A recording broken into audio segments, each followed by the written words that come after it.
এ যেন প্রাণ হাতে যাতায়াত। বর্ষায় নড়বড়ে বাঁশের মাচা দিয়ে ঝুঁকি নিয়ে যাতায়াত করতে হচ্ছে পুরাতন মালদা এবং হবিপুরের বাসিন্দাদের একাংশে। পুরাতন মালদা এবং হবিপুরের সংযোগ স্থাপনের জন্য টাউন নদীর ওপরে পাকা সেতুর দাবি থাকলেও প্রশাসনের কোনো হেলদোল নেই। তাই ফি বছর বর্ষায় প্রাণীর ঝুঁকি নিয়ে নদী পারাপার কার্যত রোজ নামচা হয়ে উঠেছে দুই ব্লকের 4টি গ্রামের বাসিন্দাদের। বাঁশের মাচা জলে ডুবে যাওয়ায় ঘাট মালিকের তরফে দুপুরের পর নৌকোর ব্যবস্থা করা হয় দাবি গ্রামবাসীদের। ঘাটের অবস্থা খুবই খারাপ। বর্ষা আসলে, জল আসলে আমাদেরকে মনে করেন যে সব বছরই এটা ভেঙে দিতে হয়, আবার করতে হয়। দিয়ে তারপরে কিভাবে যাতায়াত করে? নৌকা করে, এখন যাতায়াত নৌকা করে হবে। এখন ভাঙার পরে এখন নৌকা করে যাতায়াত হবে। আর খুবই সমস্যা, স্কুলে যাওয়া আসা বাচ্চাদের নিয়ে, আরও সব কোনো অসুখ, কারোর অসুখ বিসুখ হলে এটা দিয়ে যেতে হয়। নৌকা ছাড়া আমাদের মনে করেন যে এরপরে আর কোনো ইয়ে হচ্ছে। কতক্ষণ নৌকা চলে? নৌকা রাত্রি এদিকে 7টা অবধি চলে, আর এদিক সকাল 7টা থেকে চলে, 12 ঘন্টা। আর তার মাঝে যদি কিছু হয়? তার মাঝে এটাও আছে, আবার মাঝখানে বন্ধও দিতে হয়। মাঝিদের তো খাওয়া দাওয়া আছে। তখন লোক যাতায়াত হয়, তো দেরি করতে হয়। যখন মাঝি আসবে পার করবে তখনই। তো এখন নৌকা ব্যবস্থা কারা করে? প্রশাসন করে না?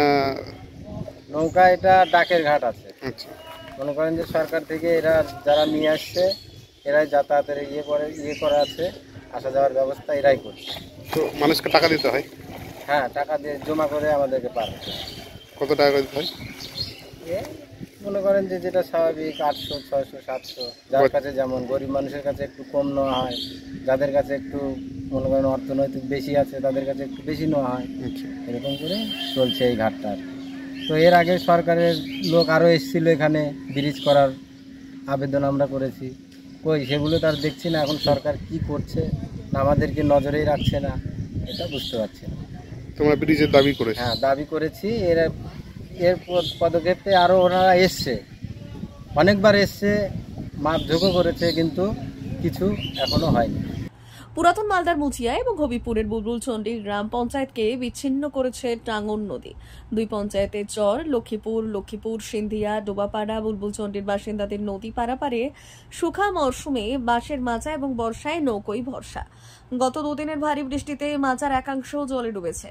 ভরা নদী নড়বড়ে বাঁশের মাচা দিয়েই যাতায়াত করতে হচ্ছে হাজার হাজার মানুষকে। শুনুন স্কুলছাত্রী নদী পারাপারের অভিজ্ঞতা।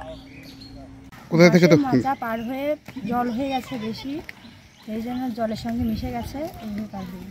কি আছে এখানে? কি জল এটা? নদী, বৃষ্টির জল। নদী? হ্যাঁ। কি নদী এটা? টাঙ্গন নদী? হ্যাঁ।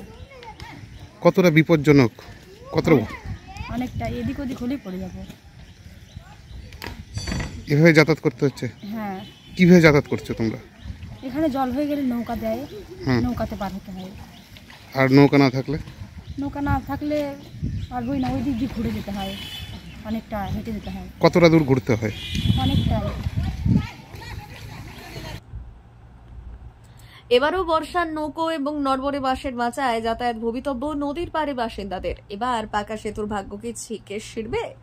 প্রশাসনের কি টনক নড়বে? প্রশ্ন গ্রামবাসীদের।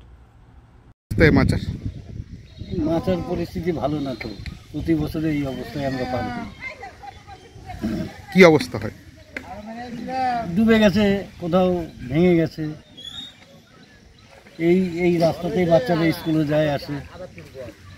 এটা কত বছর ধরে এরকম আছে? এটা দীর্ঘদিন ধরে, আমার জন্মের আগে। তো আপনারা দাবি করেননি এখানে? না, এই ব্যাপারে তো এর আগে বলা হয়েছিল। সার্ভে টার্ভে করে গেছে তো এখানে। কিসের জন্য? পিলারের বোরিং করে দেখে গেছে। কিসের জন্য সার্ভে করেছে? ব্রিজ হওয়ার জন্য।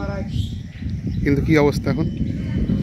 একটা ছেলে সুধাংশু শিকদার এই ব্যাপারে দৌড়াদৌড়ি করতে উত্তরকন্যা মালদা জেলা পরিষদে, সেই ছেলের জন্য মারা গেছে। ওই অবস্থায় আছে কাগজপত্র। তো এখানে পারাপারের জন্য টাকা দিতে হয় তোমাদের?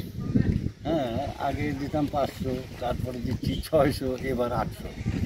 বিশেষ প্রতিবেদন, উত্তর বাংলার সংবাদ।